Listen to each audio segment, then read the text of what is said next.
Order. Would everyone rise? And I'd like to invite Reverend Father Yarek to come forward, please, from the Catholic Church, St. Leo's. Well, as citizens of this nation, we share a common respect for the dignity of the human person. And as we grow, it becomes our task to honor the God-given dignity of others by serving their practical needs and creating a culture of mutual concern and justice. And this is why public service is so important. It gives praise to God Himself by serving and protecting the infinitely precious human persons He created. In a special way, public service at the local community level is where the work of justice does begin, because that's where government affects individuals and their needs most intimately. And that's why we honor and have such gratitude for the work of this council and its members today. Your work matters, not only theoretically and not far away, but here for the local community and now. So let's settle our thoughts for a moment and turn to our Creator in prayer. Father in heaven, you created us in your image, and you guarantee the dignity of each and every human life. Help us to reach out to the homeless and the elderly, the disabled, the poor and the weak. Help us to reflect your light to others and to show by our living witness that justice, integrity, and mutual respect guide the community we share. Bless the members of this council and help their vital work to thrive in the years ahead. Pour down your grace on us all and give us the eyes to see you in each other and to live and love accordingly. And we ask this as your sons and daughters, confident in your mercy. Amen. Amen. Thank you, Father. Would you lead us in the Pledge of Allegiance, please? Yes, sir.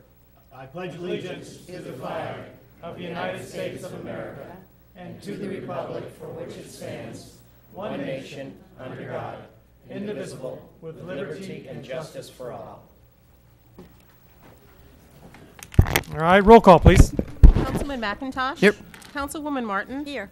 Councilman Slafta? Here. Mayor Nelson? Here. Councilman Simmons? Here. Councilwoman Simons? Here. Councilman Lockhart? Here. All right. Good evening, everyone. Good evening, Mayor. Good evening, everyone. Good evening. Evening. Okay. Roll call. Got you again. Public comment on agenda items. Anyone wishing to speak at this time on any item that's on the agenda, please come forward. I knew you came here for some reason. Come on up.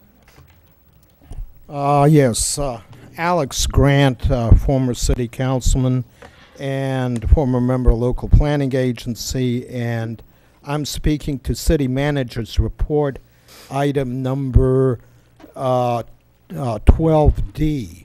My concern is, reading this report, that there has not been given any consideration to the additional cost of law enforcement that would be needed in the immediate neighborhood, neighboring vicinity of this operation for at least a 1 mile radius from this facility. In this, in my opinion, we would probably need at least a minimum of 4, perhaps 8, 12, or even 16 additional deputies to patrol this area if we would have this type of gambling situation in the community. I think that we really need to look at this.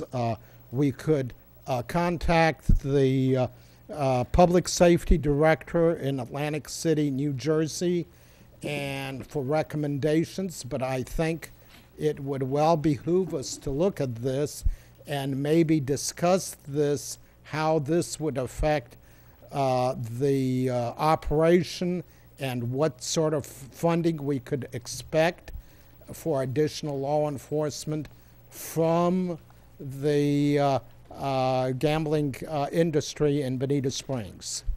Thank you. All right, thank you very much. Anyone else this time, please come forward.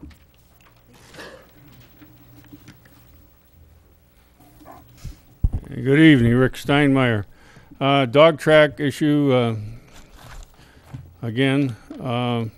It says in here, agreement provides vested rights to developer for concurrency. Now, I really don't know what that means. I know that it has something to do with transportation, and increasing activity at the dog track certainly would have an effect on the transportation issue, and I don't know what that means. Thank you. Thank you very much. Next speaker, please. Good evening. My name is Bobby Bird, and I would like to comment on number 12, the city manager's report. Item C, the amendment for the special event permit for the Fall Festival to be a 2-day event. We would really like this. This is in direct response to community input. People would like us to have the fish fry on Friday night at the Lyles, as has been done before, and we hope you will approve that. Thank you. Thank you very much. Kathy McGrath, I'm her immoral support. Well done. Hello. Christine Ross, the Executive Director of the Bonita Springs Estero Economic Development Council. I just wanted to express my support for City Attorney's report. Item 11B, this processing of administrative appeals for the Land Development Code would go right along with the business-friendly practices that we have been initiating and putting forth. We're starting to reap the rewards of, and so I hope that you will vote in favor of that. Thank you very much. Anyone else this time? Please come forward. Hello, Mayor Nelson. I'm Vince Moderelli from the Naples Daily News, and I'm also the Secretary of the Economic Development Council. And I would like to speak to the item number 6F as far as accepting our report and approving the $25,000 request for annual funding. Back in late 2010, I was made aware of the Economic Development Council, and it was positioned to me that this city council had made the kind offer to match the funds if my company would choose to invest and invest and to not only invest our funds, but also invest my time and the time of the people in our company in the furtherance of economic development. I've stood before this board before and told you that my personal interest in economic development is my 8-year-old and my 4-year-old, and that is that by the time they're 18, 19, 24, 29, that they have jobs, that they could stay here in this area where I wanted to live. And what I wanted to say about that was that I had made the case to my company to invest our money and our time in partnership with this city council. And over that period of time, we've done some really interesting things as a company. We went ahead and helped design the logo. We actually had a contest, a logo contest amongst all of our artists and designers, and that's what came up with this EDC logo. And we helped design the brochure that sits out right here in the hallway of City Hall. And we helped do lots of different things by interviewing and just putting in a lot of time alongside of you, Mayor Nelson, alongside of Carl Schwing. And we just really hope that you want to decide that this is a great partnership for us to continue, because we're quite proud of it. So thank you. Thank you, sir. Anyone else? Please come forward.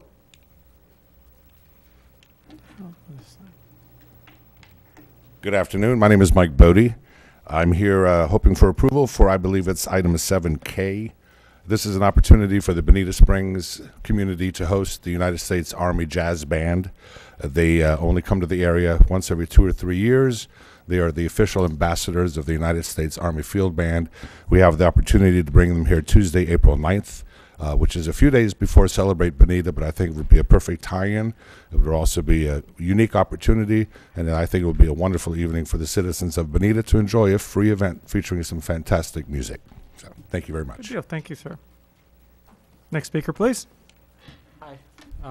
Thank you for having me. For those of you who don't know, I'm Izzy Havenick from the Dog Track. I just first want to thank the manager and the city attorney and everybody else who's been working hard with us to get this agreement where we are and hopefully finalized soon.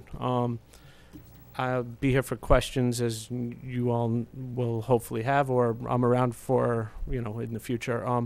But to answer the crime question and the police question, we've actually already started working with Sheriff Scott. I don't know if address forward, backwards. We started working already with Sheriff Scott of the Sheriff's Department and put him in touch with the Broward County Sheriff and the Miami-Dade County Chief of Police, so he knows all the things that have gone on over there. And as for the concern about additional police officers, we actually plan on employing all off-duty Lee County Sheriff's officers, along with some FHP officers, to be our security force at the track. So it would be an expense that we would incur, and it wouldn't even become an issue for you guys. So thanks to the two people on my left and right, and I look forward to working with you guys for a long, long time. Good. Hopefully we'll have some questions for you later. Thank you. Anyone else this time, please come forward.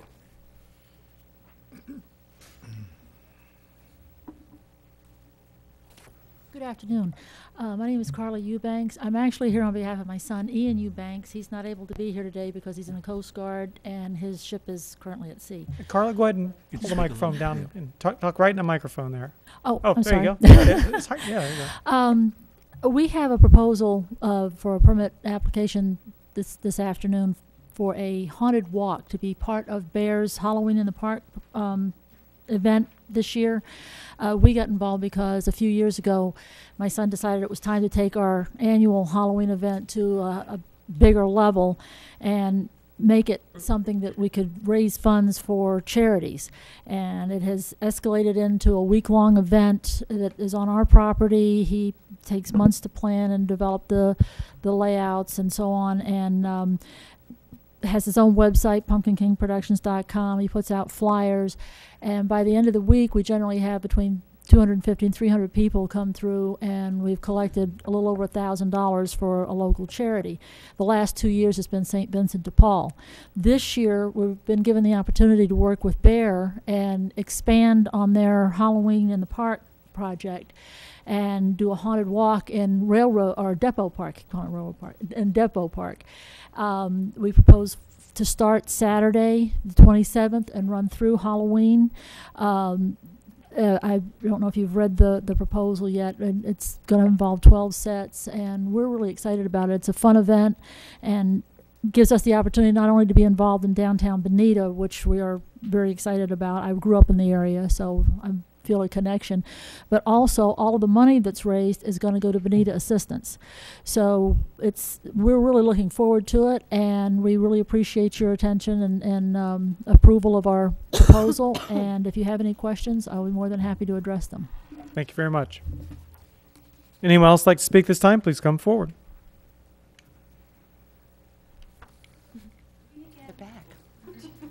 This is highly irregular.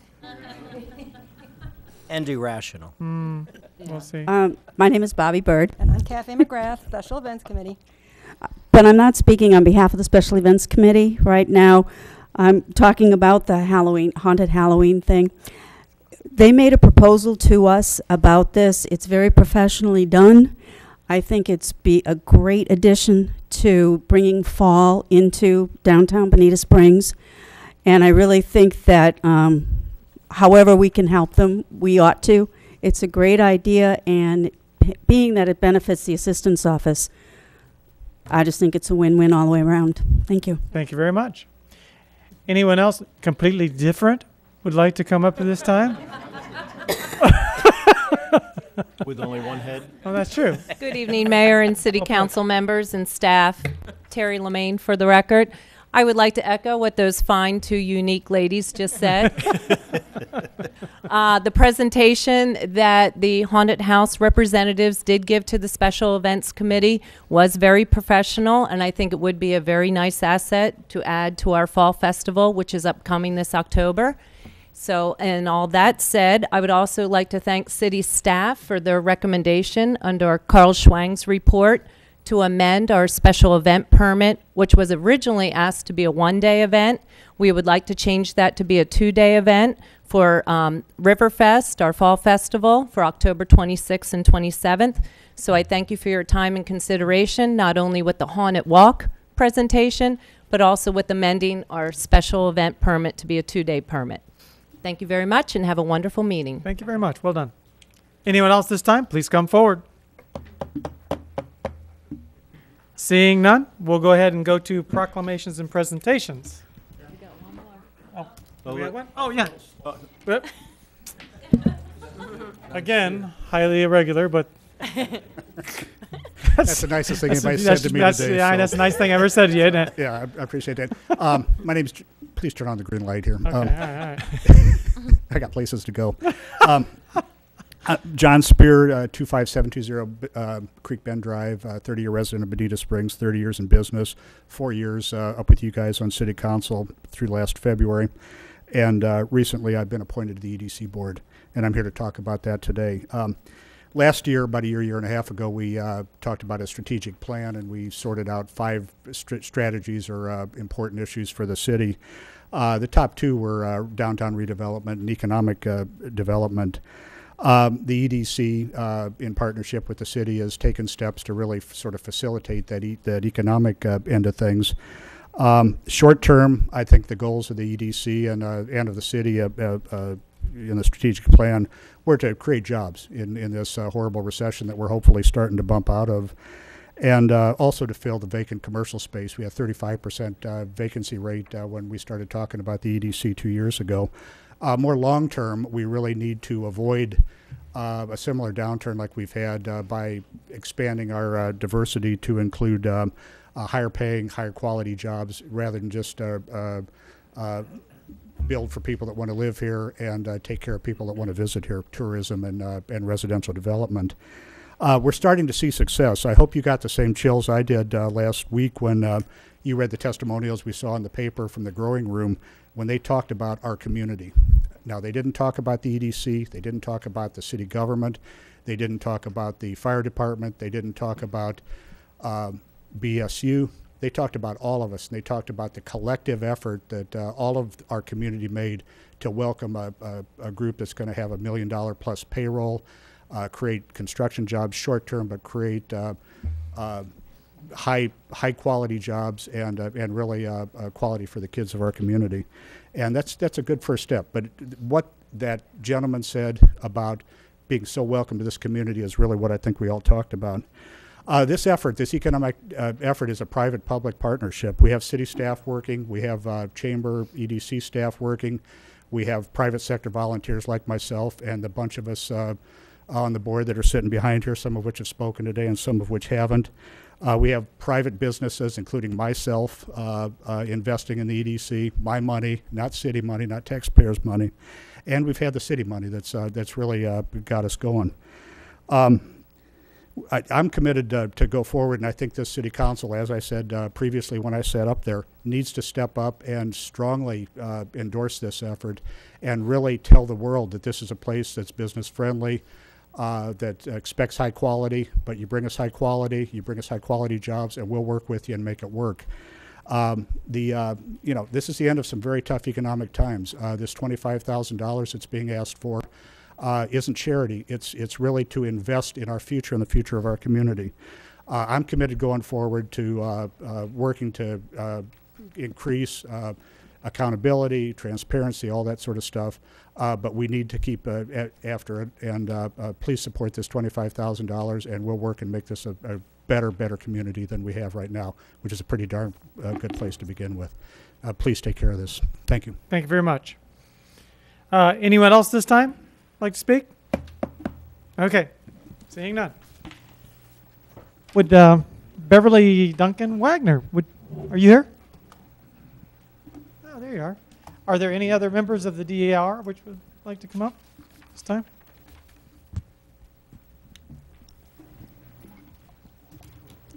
Hello. Hi, Mayor Nelson. How you doing? Good to see you.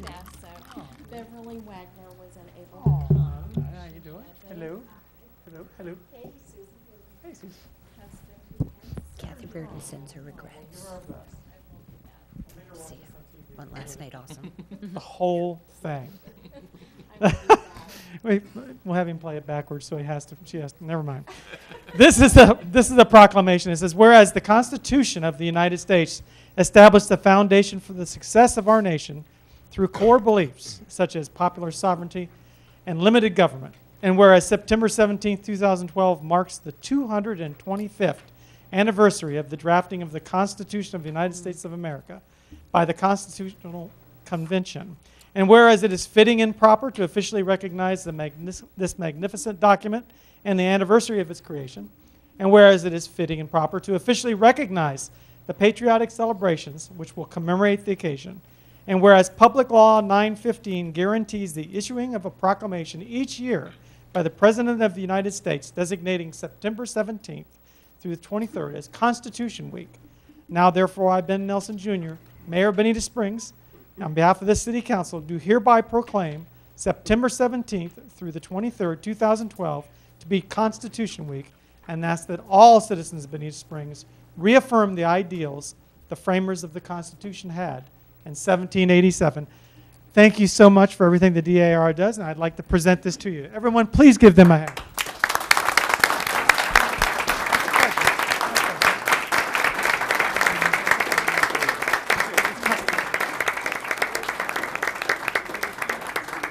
We'd like to thank you, Mayor Nelson. The Barefoot Beach chapter of the National Society of the Daughters of the American Revolution is honored to accept this proclamation from you and from your city.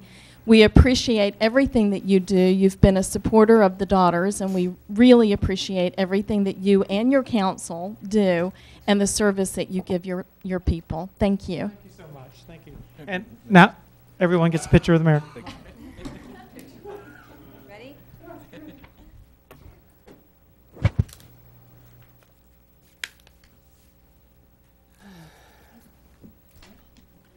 Thank you very much. Thank you so much. What do we got next? National Ovarian Cancer. All right, now we have another proclamation for the National Ovarian Cancer Awareness Month. Sherry Kearns, and your mom is here with you, Betty Allen. Let's come forward. It's good to see you again.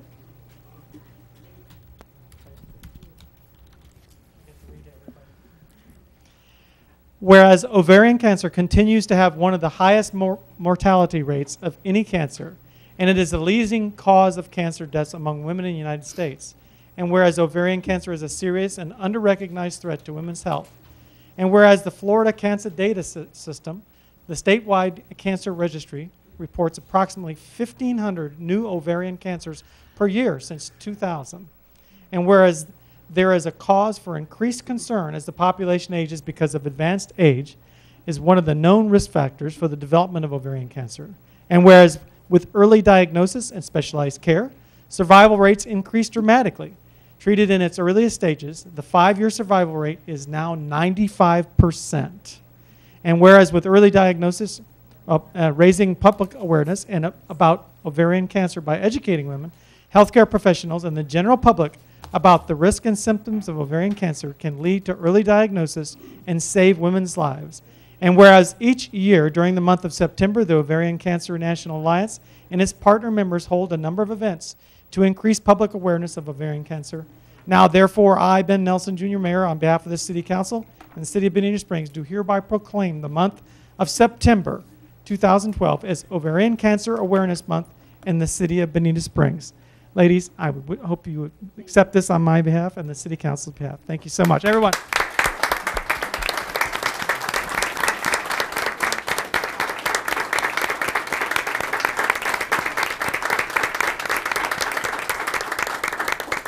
And on behalf of the Betty Allen Ovarian Cancer Foundation, we would like you to accept our awareness fair. Thank you very much. Thank you so much. Can I have a picture with a bear? Oh.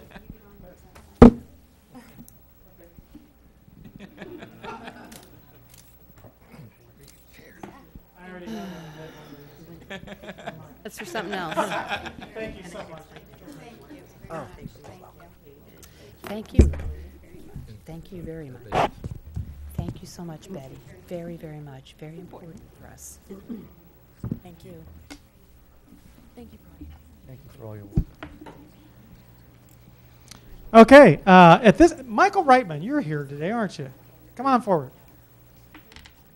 This is for National Tradesman Day. It's about time we tradesmen got recognized. I had to write this one myself. You're a carpenter? You're a carpenter? Actually, I didn't. I don't. All right. Whereas National Tradesman Day is recognized each year on the third Friday in September, and whereas it is intended to be a day when the nation pauses to thank the skilled workers like auto mechanics, roofers, bricklayers, plumbers, woodworkers, dock builders, electricians, and carpenters. And whereas it is a day when many people find ways to show appreciation and gratitude to tradesmen by holding celebrations, recognition events, and activities throughout the country. And whereas without these hardworking men and women, America's infrastructure and our way of life would come to a screeching halt. As they keep us warm, they keep our water flowing, they make our lights come on, and AC and heat working properly most of the time. And whereas, that's something that happened today, I'll tell you later. Whereas the City of Bonita Springs honors all tradesmen during National Tradesman Day in appreciation of all their continued hard work and dedication to our residents and service they perform. Now, therefore, I, Ben Nelson Jr., on behalf of the City of Bonita Springs and this City Council, do hereby proclaim September 21st, 2012 as National Tradesman Day and urge all citizens to show their appreciation for all the hard work and dedication that they provide the residents of Bonita Springs. Michael, on behalf of the City Council of the City of Bonita, I'd like to give you this and a T-shirt from Irwin. Oh, very nice. Thank you. Nice, huh? There you go. Thank you very much. Thank you. Thank you. Well, thank you very much. Really appreciate the acknowledgement because the construction is a very significant part of the economy, especially in Southwest Florida and the city of Bonita Springs. In fact, you have demonstrated to be the initiative to have the sense to help economic development, along with the chamber and so on, to actually suspend impact fees in order to attract the rebuilding of the main part of the city. And this is very significant because without the workers, and it's a combination, environment and the skilled workers really are the backbone along with tourism of this industry. And you as well, as a marine construction individual, is our major individual. Thank you very much, and on behalf of the building industry. Thank you, Michael. Don't go away. Don't go away. Picture. Okay. And fireman's appreciation. All right, here we go. Okay, I see a few firefighters. Frank, Juliana, would you like to come forward, please? Do you have an entourage you would like to bring with you? Mm-hmm. I thought you might. Come on up. And looks like a member of the family.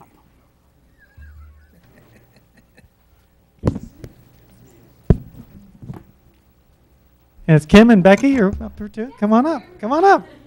Good to see you. Good to see you. How you doing? Good to see you. You guys have to guess what this is. No, never mind. Never mind. Whereas fighting fires is one of the most hazardous professions requiring physical strength, stamina, extensive training, courage, selfless concern for the welfare of our citizens. And whereas in addition to their daily service to our communities, firefighters throughout the state and across the nation have joined the Muscular Dystrophy Association for the past 58 years in the fight against neuromuscular diseases. And whereas Florida firefighters collect over $1,318,231 in over 300 communities, including the city of Bonita Springs, with the professional firefighters, IAFF Local 3444, who raised $10,000 with their 2011 Fill the Boot campaign for MDA, again making them the MDA's largest source of funding. And whereas the Muscular Dystrophy Association is extremely grateful for the City of Bonita Springs firefighters for their support and dedication, and whereas the funds collected by the City of Bonita Springs firefighters assist the MDA in providing medical services at local clinics, summer camps, research grants, support groups, and public education seminars at no cost to local children and families. And whereas in honor of these efforts, the City of Bonita Springs firefighters, the Muscular Dystrophy Association, is sponsoring the City of Bonita Springs Firefighter Appreciation Month. And whereas it is appropriate for all City of Bonita Springs citizens to join the Muscular Dystrophy Association in this tribute to our firefighters, now therefore I, Ben Nelson Jr., Mayor, on behalf of the City Council and the City of Bonita Springs, do hereby proclaim the month of September as the City of Bonita Springs Firefighter Appreciation Month and commend all of the City of Bonita Springs firefighters for their efforts. And on behalf of the Muscular Dystrophy Association, Thank you all so much for everything you do, and I'm sure everyone would love to give you a great big hand. Well done. Well done. Thank you so much. I'm gonna give this to you. Thank you, everybody. Bonita Springs Firefighters Local 3444, in conjunction with Bonita Springs Fire Rescue, this weekend did collect $10,413. $11,000. They worked hard. I want to thank the citizens and visitors of Bonita Springs who donated very generously. And I'd like to thank the city for your support, because without you, we wouldn't be able to do it. So thank you very much. It's our pleasure. Thank you very much.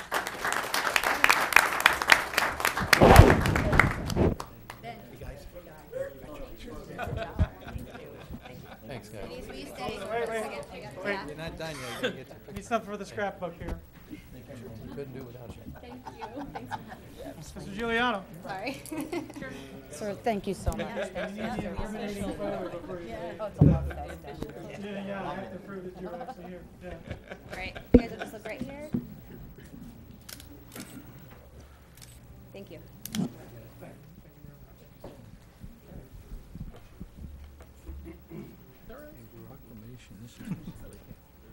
Doesn't look like she's over 18 years old. Here, I'll let you fight with that. Thank you very much. Okay. Now we have our Lee-Tran report. Okay, how you doing? Good. Presentation by Lee-Tran regarding the Veterans Transportation and Community Living Initiative. Awesome. Thank you. If you want to stand up at the podium. Sorry, just getting the technical skills down for this. My name is Dan Rudge. I'm a principal planner with Lee-Tran, and I'd like to thank Mayor Nelson and Mr. McIntosh, who saw this presentation at the Metropolitan Planning Organization and thought it would be a wonderful idea to present this to the City of Bonita Springs City Council. So here I am.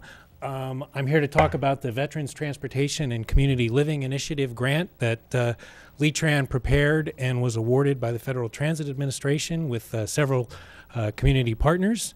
And in fact, our presentation and our grant was so well received that the administrator of the Federal Transit Administration actually came to Lee County in August and presented us with the check at the new Veterans Clinic up in Cape Coral. So we were very excited about that and glad that we had all of that support.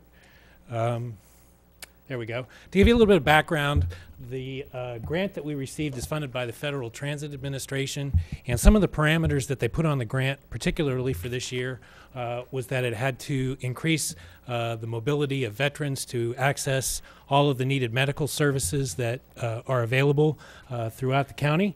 It had to tie into existing veterans services. It had to tie into the county's existing 211 system. We do have a one-call, one-click system in Lee County that's pretty robust, but this grant will help us to tie into that. The funds could be used for capital projects as well as planning. The only requirements that is that it had to be in the Transit Vision Plan, and it had to be referenced in a Human Services Transportation Coordination Plan. So in addition to Lee-Tran, who is the designated recipient for all Federal Transit Administration grants in Lee County, we also worked with groups like Goodwheels, the United Way, the Goodwill Industries, the Southwest Florida Works, and the Red Cross of Lee County, among many others, to write the grant and to talk about the different ways that each of us would participate in the grant. And the grant is basically made up of three major components. The first is the deployment of information kiosks throughout Lee County and eventually throughout additional counties, which I'll talk about in a minute. The development of a regional coordinated human service agency transportation plan. The federal law requires that you have one for each metropolitan planning organization, which in our case only covers Lee County, but this grant, because it was regional in nature, requires that we expand it to include other counties. And then the installation of what are called automatic vehicle location devices on all of Lee-Trans buses throughout the county. So first, for the information kiosk, we'll be deploying these information kiosks, first of all, of course, at the new VA clinic, at all of the Lee-Tran transfer facilities, as well as various human service agencies throughout the county. What these kiosks will do will allow veterans to have a button on the kiosk screen that says Veteran Services. They can push it, and then through the one click, or if they need to talk to somebody through a one call, they can find out about all their different transportation options to access the VA facility that will be coming to Cape Coral in the next 3 months. As part of that, of course, it has to tie into the 211 network, which is all human services, but we will target specifically those that are at agencies that provide veteran services. In phase one, the VA facility, the transfer facilities, and the human service agencies that have existing veteran services will be recipients of the initial kiosks. And then in phase two, all the other partner agencies that may not have specific veterans programs but could potentially provide access for information to veterans will be included in the second phase. The regional coordination plan will be developed by the Southwest Florida Regional Planning Council. And it updates the existing Lee County Coordinated Human Services Transportation Plan. And the reason that it does is because it will have an increased focus on veterans, and it will also change from being just a Lee County plan to one that is regional in scope. So it will therefore include Charlotte, Collier, Glades, Hendry, Lee, and Sarasota counties.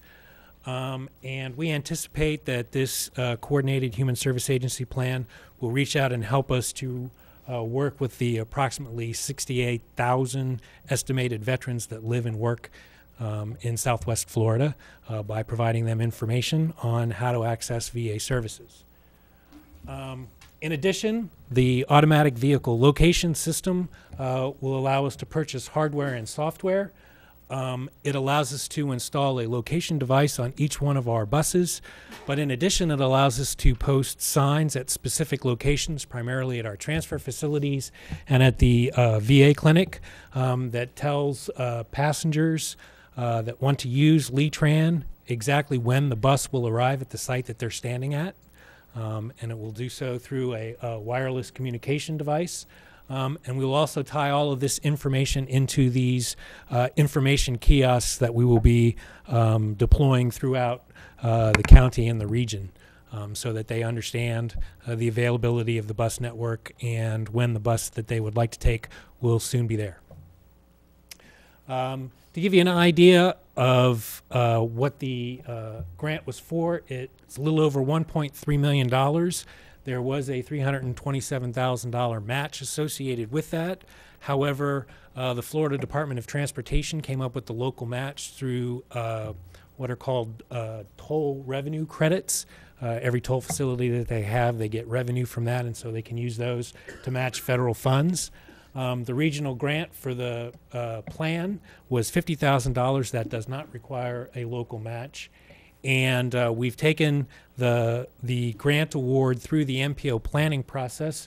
So the grant will be awarded on October 1st of 2012. We can now accept the funds because it's in all of the plans, and we are the designated recipient. And the project must be completed by September 30th, 2014. With that, I'll open it up to any questions. We were very proud to work on this grant. We've modified one of our routes to provide direct service to the new VA clinic in Cape Coral. And in fact, the VA has given us access to park under their canopy at the new VA center so that people can board the bus without having to get out in the Florida weather, whether it be raining or sunny. So we're really excited about it. We're very proud of it, and be happy to answer any questions that you have. Good deal. Thank you. Well done. Council, any questions?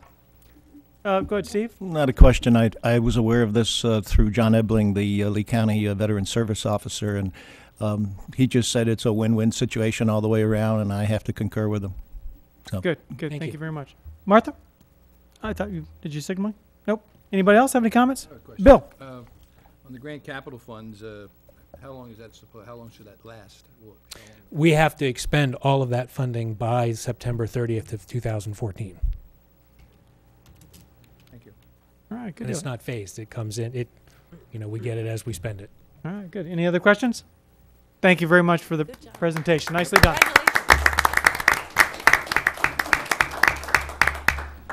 Okay, at this time we're going to have a report from the EDC, for our Economic Development Council, the Bonita and Springs Estero Economic Development Council. Rich, how you doing? And we have a PowerPoint, but I'm not sure if it's loaded in there. Okay. Yeah, just don't look up here when you ask how to work something. Oh. There it is. Thank you. Thank you. You want to come up and do it? I learned it. You're good now. You want to come up? Mr. Mayor, council members, thank you. My name is Richard Mancini. It's my honor to be serving as the chairman of the Bonita Springs Estero Economic Development Council. Thank you for having us back to give you an update on where we are and discuss our request for funding for this year coming up, and also talk about the funding that you so generously approved in the past. I wanted to start off with a little bit of a reminder of some of the things that I know we've talked about. That is the splash or cover page from the EDC website, which is up and running and has been for quite some time now. We're excited about it. We update it on a regular basis. It's got an automatic news feed link, so the news of economic development in our community gets automatically fed down to the website and updated. So we hope it's timely and up to date as we get new demographic and profile information on our business entities. We always update that as well. Just to give you an idea of the kind of traffic we're beginning to generate, this is from February and through August of this year, and you can see that we've had a up and down, but averaging probably somewhere in the 20,000 hits range, representing probably somewhere between 2,000 and 5,000 page views. I don't know what that all means in the technical aspect of web life, but I'm told that's actually pretty good. I understand what the hits means. That means that up to 20,000 people in that period of time actually physically go in and look at that website. And then the page views are the number of pages that they flip through and look through within our website. So we think that that's a nice beginning. Again, the website's only been around since, again, January, February. So this is our less than our first full year with the website up and running. Just a couple of pages from the website. There's a news and events page, which again we are populating with news and events from all over the community, not just economic development, but all those that relate to the quality of life and the quality of work in Bonita Springs and Estero. We have a services and resource page, so folks, when they go there, can find links to the other service providers that offer economic development, job workforce issues, and those kinds of links, including links to the city and some of our other investors and our partners in this process. We've been before the city on a number of occasions. Way back in February of 2010, I think, is when the city adopted the beginnings of the pro-business plan and suggested that economic development is something that we needed to look at. And again, we've made a number of presentations, and beginning in 2011, we developed and created, with your input and approval, the concept for the public-private partnership in the economic development program. And again, our pleasure to be here back again to kind of give you an update and to answer any additional questions you may have about what we've accomplished so far and where we're going next. One of the things that started this process, or was early on in this process, and it was mentioned even earlier, was the impact fee waiver. It was one of the initial initiatives that this council immediately grabbed onto and understood the importance of it. We want to give you a brief update on the success that initiative has had. There are 5 projects constituting about 20,000 square feet, and you can see the numbers across the bottom. It generated road impact fees of $135,000, administrative fees, and then the total generation. Those projects hadn't been used before the impact fee waiver was in place. Now they're being used. They generated revenue not only for the city, but are generating income and jobs for those folks that are now in there using those. I want to spend a little bit of time talking about some of the projects that we've worked with and some of the things that we've been able to accomplish in really just over our first year in existence. You've heard mention of Growing Room, and of course that came to the city through a lead that was given to one of our existing businesses to the EDC, and that's how this process works. It's that, you know, tell a friend kind of a deal. And they came to us, and we immediately set them up with all the right people. They met all the right folks. They got the plans submitted quickly. They got the land done quickly. And their response to us, as was mentioned earlier, is they can't believe that a community can operate this efficiently, and this friendly, and get the job done for a business that wants to locate. This is the impact fee impact for the first of what they say is supposed to be 3 projects. Another one that'll be in our market, and one that'll probably be in the North Collier market. But they picked Bonita Springs first, and we were very proud of the fact that they did that. And we're also very proud of the ability that the EDC had to be that centralized stop for them to be able to do all the things they needed to do in a very quick and timely basis.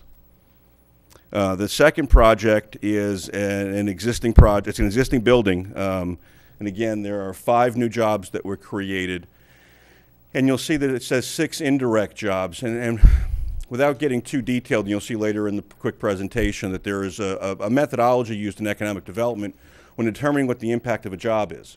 Because obviously a job is just not the impact for that one person and that one salary, because that one person and that one salary then gets spent. And those dollars flow back into your community, and they generate additional jobs. And the calculations are based, and these are based on the multiplier models from the Fort Myers Partnership, which are industry standard and used in a lot of different areas. Those 5 direct jobs with an average salary of about $45,000 a year generate 6 indirect jobs that have an average salary of about $24,000 a year. This particular project that we've helped with has a $500,000 capital investment in the building. So the total value of this project is about $873,000 and generated 11 direct and indirect jobs for our community. The third project that I wanted to highlight again is another one where the direct jobs were 6.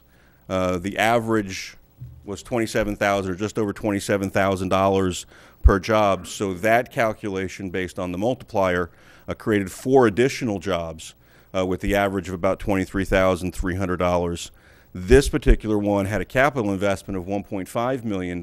So the total project here had a value total, when you take the indirect and direct jobs as well as the capital investment, of just over $1.7 million. We're very proud of those. We've got a lot more stuff in the pipeline. As they say, we're getting calls on a regular basis, and we're getting the interest from the end users and from the consultants that tell the end users where to go. The return on investment calculations, and it's been a question that this council has asked us about before, and we want to make sure that we talked about it. The one that's most commonly used, and the one that this is based on, these numbers are based on, it's called a RIMS 2 multiplier. For those economic development wonks among you that want to spend time reading about what that means, we went ahead and put the link up there for you so you can go, or if you can't sleep, you can go, and that'll suffice to work. It's a very detailed mathematical modeling calculation based on the number of times an employee's dollar rolls back into the community and how many times that dollar is needed to create another job. But that's the formula that we're using. That's the standard that is used, and we wanted to give you some more tangible calculation of what the value is of economic development and just the projects that we've had a direct relationship with. That doesn't even take into consideration, obviously, that all the projects that we helped to stimulate, but we didn't have a direct relationship with. So again, these multipliers talk about the project's intrinsic value to the community.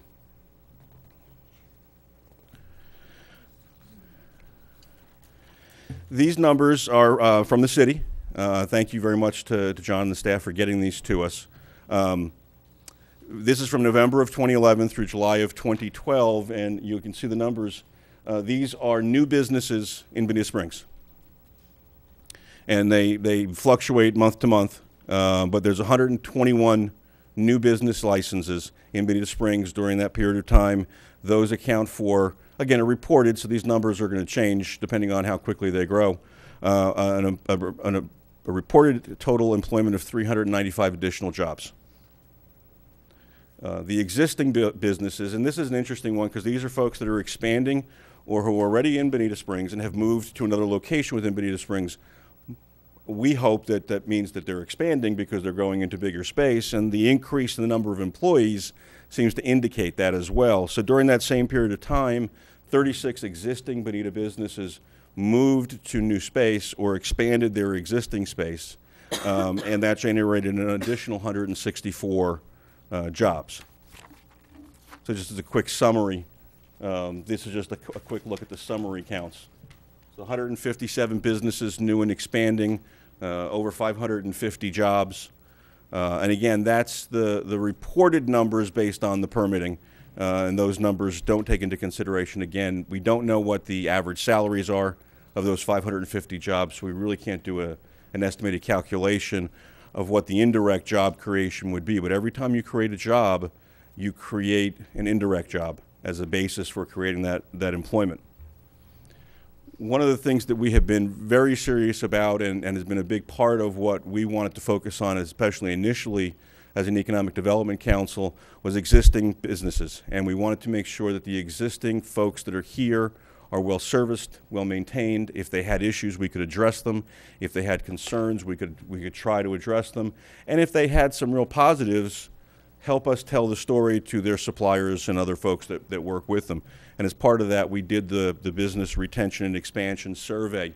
And we told you, and we have started to do it and continue to do it, we go out and we actually go and meet with them, to meet with the CEOs, meet with the operations officers, and find out from them what these are. The entire retention survey is in your packet, so you can take a look at it. And obviously, if you have any suggestions for additional questions you'd like us to be asking the existing business community, and it works in what we're trying to accomplish, we'd love to add that back in. Wanted to just, again, show off Growing Room a little bit because it is the one that's been publicly announced, and we can talk about the name and talk a little bit more about exactly who they are. They've added over 100 jobs to Tallahassee in the 2.5 years they're there. I believe they have 2 facilities in Tallahassee. Their goal here is to have 3 in our area, 2 within our market area, and then like I said, I think the third they're planning on in the same region. Average annual payroll of over $2.5 million at their facilities in Tallahassee. They hire teachers, teachers' aides, cooks, administrators, maintenance personnel, nurses, and the first Growing Room in Bonita will create 30 construction jobs and then 30 to 40 permanent full-time jobs when they're open and operational, and that will grow obviously as enrollment grows, and we hope that they're successful. I wanted to share with you, because it was mentioned again earlier, a couple of testimonials about what an EDC and a coordinated effort means to the business community. This is by Bill Daubman from My Shower Door and his new company, D3 Glass. I won't read it again. The PowerPoint is in your package as well, so you can read the testimonial. It's important that we listened to the voices of our business leaders in the business community, because they're telling us that what we're doing and what you have done over the last few years with the pro-business and business-friendly environment in this city is making a difference to them, and that's what we want to continue to accomplish as an EDC. Again, the quote from Phil Downs at the Growing Room, and again, I think a lot of you have seen that one. And again, I think it was highlighted earlier. He doesn't talk about the city. He doesn't talk about us as the EDC or what we were able to accomplish working with him. He talks about this community. And that's a real plus for what we're attempting to do as a partnership and in a coordinated way. I want to throw these in there just to kind of give you an idea of where we are. These are from CoStar, which we've talked about, and from Premier Commercial. These are trending forecasts for Bonita Springs, vacancy rates and thousands of square foot. The red line is the easiest one to kind of make out, and that's the vacancy rate.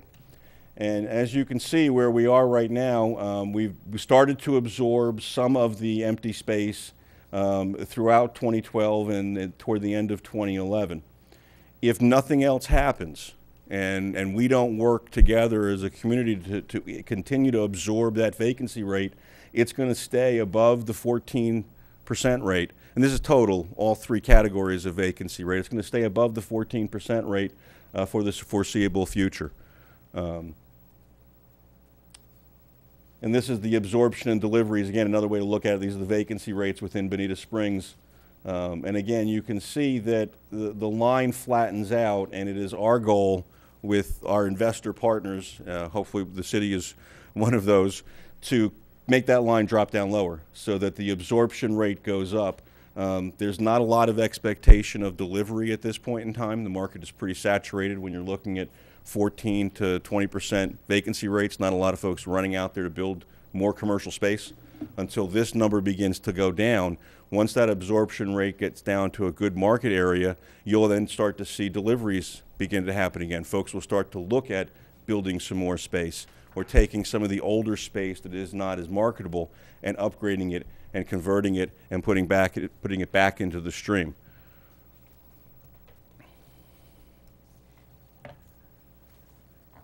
So just a very quick summary. To the total number of leads that we've directly handled, and we qualify a lead as not somebody that just calls up and says, you know, what do you guys do? A qualified lead is actually somebody who calls up and is asking economic development information about our region and about our community, and we've handled 35 of those calls to date. As I said earlier, the 5 impact fee waiver projects generated about 20,000 square feet, saving the clients $139,000. The 3 projects that I mentioned, the direct capital impact fees to the city are referenced, as well as the job creation and total investment numbers. Again, each of you, I hope, received, we're real proud of these. Again, is all part of the marketing and part of the branding and part of our ability to tell the Bonita story. There's the folder, and then inside of that are some news clippings and also the brochure that has been being sent out and being used as part of a direct mail and other pieces that we're doing. Every time somebody comes in, they get one of these. I know that the firm that I work for, we have these prominently up on the desk, and every time somebody comes in, that's part of what we give them when we're telling them about Bonita and what we're doing as a community. Any questions about the presentation? Anything that questions we can answer for you about the EDC and what we're doing? All right, Rich, thank you. Council, you have any questions for Rich? Anyone? Any questions for us? Yes, go ahead, Steve. First of all, I'd just like to know, maybe I'm the only one thinking, why don't we have the names of the businesses that have started up since EDC was in business? The names? That's a good question. I mean, I assume that information can be retrieved from permitting because they have to put their name on there to get the license. It wasn't information that we requested, but I'm sure, I'd look over for John, I'm sure that we can get that information. Yeah, I mean, I would like to know that. But okay. Anyway, the other thing, are you 100% assured that the growing room is going to be coming to Bonita? I would never, I'm an attorney, I never say 100% to anything, but I am very comfortable saying to you that unless something completely unforeseen happens, they are coming to Bonita. Okay. And the other final thing, you mentioned that when a business moves from one place to another place, doesn't necessarily mean that they've increased the number of employees. It may be they're escaping high rent. Could be, absolutely. And the only reason that we think that there's some positives in those relocation numbers that we looked at is that it also shows a generation of 164 new jobs.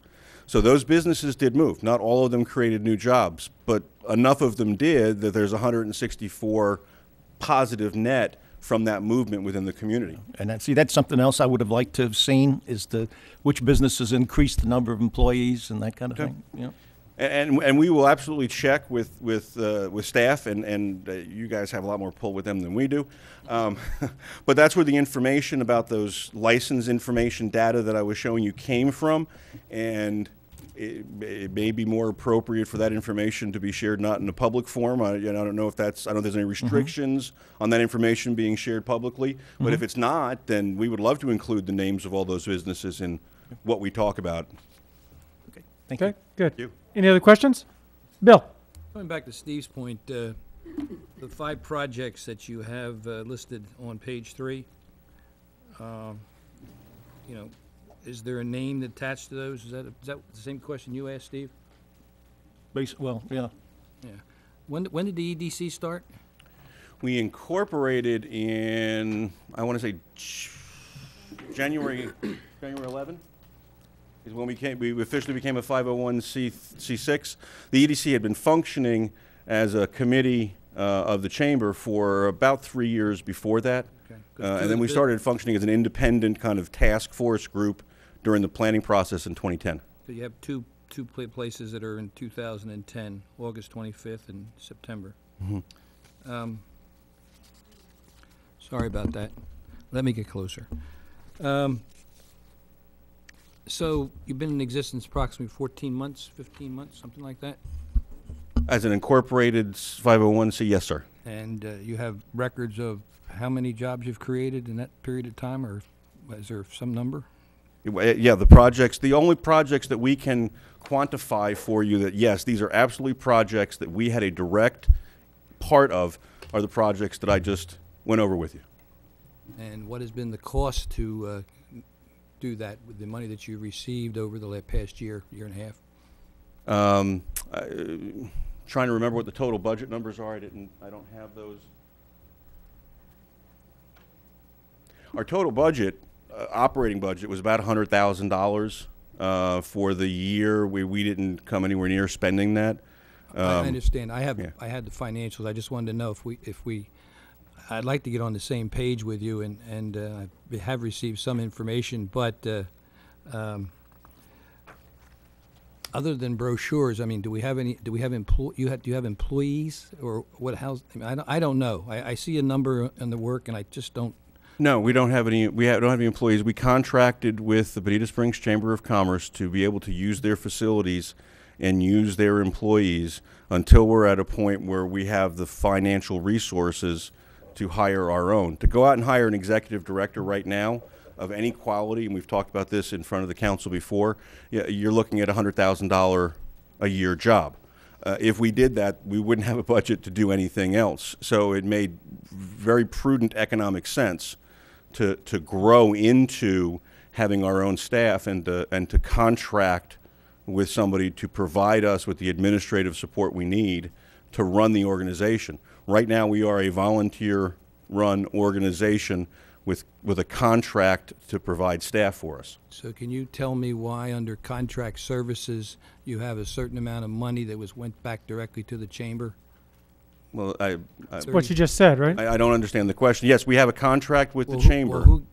So the chamber got paid contract services? That's fine, but is that? Yes. The contract, the chamber provides us with space, yeah, with facilities, okay, phone lines, all that stuff, an office, okay, and staff support so it on a contract basis, and we pay them for that contract. Okay. Well, okay. Thank you. Okay. Any other questions for Rich? Yeah, go ahead. I was just going to say, nice report. Thank you very much. Thank you. And I've said it before, and I'll say it again. If we don't believe in ourselves here in Bonita Springs and want to invest in ourselves, who will? So I stick with that. But I would like to say that it would be nice, I would like to see, and I've heard from others, that if we can do quarterly updates from the EDC, I would like to probably make a motion to that effect this evening, that we receive quarterly updates. And I know, some quarters are slower than others, but there is, I've heard from some folks that, we just want transparency in updates, and I don't think that would be too difficult to do. I'm all about what you guys are doing, but we also do hear from people from time to time that, Sorry. No, thank you. From time to time that we don't know what you're doing. Now that doesn't, but I think quarterly updates and transparency, and to invite public input and comment would be wonderful, and I think would do away with a lot of the naysaying. I'm all for it. Anytime you want me here, I am proud to speak on behalf of the EDC and what they're doing. The mayor, I think it would be a good idea just to go ahead and figure on once every quarter. Absolutely. Just go ahead and figure on being here. How about that? Could I make a motion to that effect? Do we need a motion? No, we'll just make it part of the deal. Once a quarter. How's that? I'll be here as often or as infrequently. If you get tired of hearing from us, we'll do less. But if we want to hear, you want quarterly updates, be glad to do it. Absolutely. And the other thing is, in the format that I just presented, I'm assuming is the kind of format that you want. The not only updates on the substantive issues that we're moving forward with, the additional surveys, the upgraded demographics, the additional marketing efforts. Obviously, not every quarter we're going to be able to tell you, we closed these 5 companies or these 3 companies. But when we do close in that quarter, and as soon as we're allowed to tell you, we will be glad to come in here and proud to come in here and tell you the jobs and the economic impact that we're having on the area. All right, good. Please. Good. Thank you. Thank you. All right, Steve. Yeah. Go ahead. Thank you. Nice, good presentation. I wouldn't assume that this is exactly what we wanted, frankly. I think the issues that have come most from a fiscal point of view are administrative burden, and Bill got to that question pretty directly. The other issue for me is, and I've been accused of needing a scientific formula. I apologize, but no, I don't apologize. I do. You'll like that, Rims, too. Well, I do pretty much, except I don't understand, and I'm not asking to define it tonight, but if you look at the 2 projects here, one of the jobs talks about indirect jobs, 5 direct for 6 indirect, and the next one talks about 6 direct for 4 indirect. Now, maybe that's a function of the type of business, and that's fine, but I'd like to know how you come to those numbers. And I'll read this. Sure. I will get. And please do it. And I'll point out one thing because it'll help, because it's a very confusing methodology, and if you like that kind of stuff, you're going to really enjoy it. I don't like it. I don't like it. I like for it to be simple enough that we can all the understand it. The main difference is if you look at the direct jobs under the 5, they're $45,000 a year average. If you look at the direct jobs under the 6, they're only $27,000 a year average. Obviously, a $45,000 a year job create more dollars into the economy, so it creates an average more indirect jobs. Yeah, I get that. But if you look at the indirect jobs, it's $4 a day difference in the 2 indirect jobs, and it appears to me that that doesn't really equate. And that's a minor issue, but it starts to tickle some things for me in terms of the way we do this. I'm going to put but here's the bigger issue for me in terms of reporting. And the issue is, how does the EDC recognize that they did this? I mean, the city's got some impact on this. The county's got some impact. I was the one that brought forward the 25,000, 75,000, and I'm glad that you're moving ahead.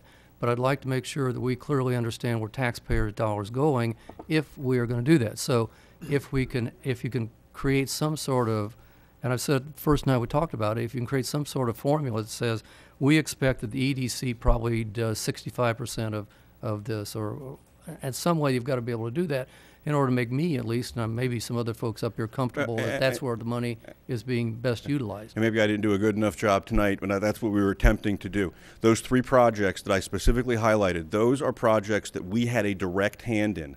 We believe, but for our involvement and but for our abilities as an EDC, those projects would not have happened the way they happened. So those are direct dollars that we can say that we are responsible for. I'll accept that. All those other things that happen, we'd like to think that as a community working together in a partnership, we're having a positive impact on economic development generally, and I think it's important that we keep track of those. But I'm not going to stand up here and tell you that we're responsible for every one of those new businesses that moved into Bonita. The fact that Bonita is a business-friendly environment, the fact that they have a growing economy, the fact that we're doing a lot of the things that you guys have directed the community to do is the reason those jobs are coming here. We're part of that, but those 3 projects specifically are dollars that we've helped to generate for this community. And I appreciate that. The last issue is it's not always income coming in. There are also folks that we lose on it, and I think, in all fairness, we need to know what that looks like, the attrition looks like, as well as the income. So, and I'm not blaming the EDC for those sorts of things, but at the same time, it's important, I think, that we know that you're also doing some things to hold people here if you can create that kind of an environment as well. Absolutely. And again, part of the retention and expansion surveying that we're doing is exactly to that task. We want to make sure that and I'll be very honest with you, I can't tell you who, but we've already discovered one business, a fairly decent sized employer, and they're having some issues with space. And they have said to us point blank, we don't want to, but we may have to leave Bonita Springs. We're doing everything we can, along with staff and all of the other resources that we have in our, the arrows in our quiver, for lack of a better analogy, to make sure that that doesn't happen. If it happens, we will unfortunately have to report that to you, but our goal is to make sure it doesn't happen. Okay. Absolutely. I'll come to tonight's question. I guess part of the green sheet talked about the remaining amount of money to be matched. Or are you going to talk about that as well? At the pleasure of the council, but yeah, at this point in time, since I'd like to know where we are on matching funds of the remaining money. Sure. There's, as I understand it, there's about $14,450 left of this council's commitment to us to match up to $17,000. Since the last match that you did, we've gotten 3 new investors in that represent $5,500 in additional private investing to the EDC. So we would ask out of that $14,450 to match that $5,500. Okay, and so that would leave about $9,000, a little bit under $9,000 left out of the total 75, based on your motion that had been previously earmarked to be matched. Okay, I would hope that can be done fairly quickly. But the other issue that came up when we first started talking about this was that since we're putting Bonita Springs taxpayer dollars into this, I motioned that it would be Bonita Springs businesses. Now, I know that's starting to expand a little bit, and logically so. But can you identify of that 5,500 who are Bonita Springs businesses or residents? Sure. The three new investors to the EDC are the News Press, Ted Todd Insurance, and John Spear. Okay. Now, the News Press, that was always our, remember, we've had this conversation before, that was always a kind of a bit of a bugaboo. The News Press, are they a Bonita Springs business? I mean, they certainly have a physical presence in Bonita Springs. Do they qualify? So, I mean, we hope that they do, and we hope that you match all 3 of those investors. And the other thought that I always have is that even if the investor is from Estero, or even if the investor is from Fort Myers, and we use your match to do projects like the growing room and the other 2 projects that I mentioned tonight, which were all with, 2 of the 3 of them are within the city limits of Bonita Springs, and one is very close to the city limits. Those numbers affect us all positively. So, again, always at the discretion of the council on how you want to match, but those are the 3 new investors since our last match. Okay, the last point I'll make, and I'll try to make this more brief than I have. In the original proposal, when we did this a year ago, I did not motion that we make this an annual $25,000. It's in the budget, and at some point, I think the EDC has to be able to stand alone. I mean, we are always going to support the EDC as a city with resources, and I'm sure financially as well, but I don't think the EDC can depend on $25,000 or an X number of dollars every year. In that vein, Mr. Mayor, if I can, I'd like to motion that we approve the $5,500 match that was requested tonight, and I'll motion that we put the $25,000 in the budget for this coming year. There's a motion on the floor. Is there a second? Second. There's a motion and a second. Any further discussion? Yes, Martha. Thank you. Councilwoman Simons. Thank you, Mr. Mancini. Thanks for all the positive things you're doing for our beautiful city, our beautiful Bonita. It's easy. And Estero. For this community. Yeah, it is. It's a beautiful place. And I have no problem attracting business to Estero because it's pretty close to drive there and get a job. My concern is communities all around us, and we're a little bit different and special. We're a lot special. But I'm wondering if we're all doing the same thing, how much of a neutralizing effect are we having on one another? And I'm wondering if in your brain trust over there, you've come up with any ideas that are different, that could distinguish us from another community that we could do that would be business friendly. Sorry, Christine back there, the news press, but she didn't actually put the quote I wanted. That my discussion with her in the paper. It was, what can we do that can be very special here, that can really pop some eyes open and say, come on down, we're happy in Bonita? There's a couple of different ways to look at that. It's a great question, and again, this is one of the questions that should go out to every single person in Bonita, because any good idea, no matter where it comes from, is still a good idea. Yeah. And we want to run with those. If it's going to have a positive impact on economic development, we want those to be part of our stable. Because again, there are certain things that distinguish Bonita Springs and Estero from anywhere else in the world. We know what those are, and we highlight those to the business community and the folks looking. But there are a lot of similarities. You know, you take away some of the beautiful quality of life issues, and the infrastructure is the infrastructure, and the access to the airport is the access to the airport. So some of the things that we've done, and that's why we started with that idea, the memorandum of understanding between the 3 permitting groups. Huge difference to a business owner. The impact fee waiver. Now, not unique, but unique in Lee County, and it has made a difference.